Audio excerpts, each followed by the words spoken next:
โม่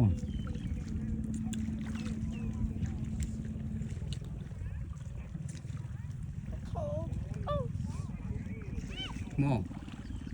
บ้านไหนกันไหม ฮะชื่ออะไร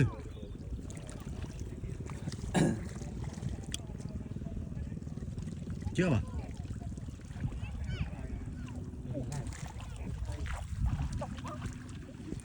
หมักตัวช่วยดิ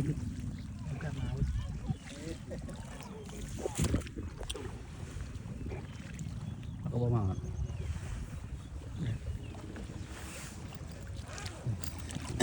นี่น้ำลาย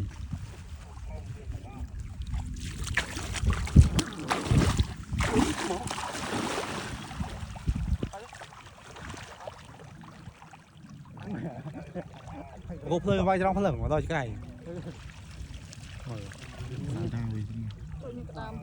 ยาวมากก็ได้นู่น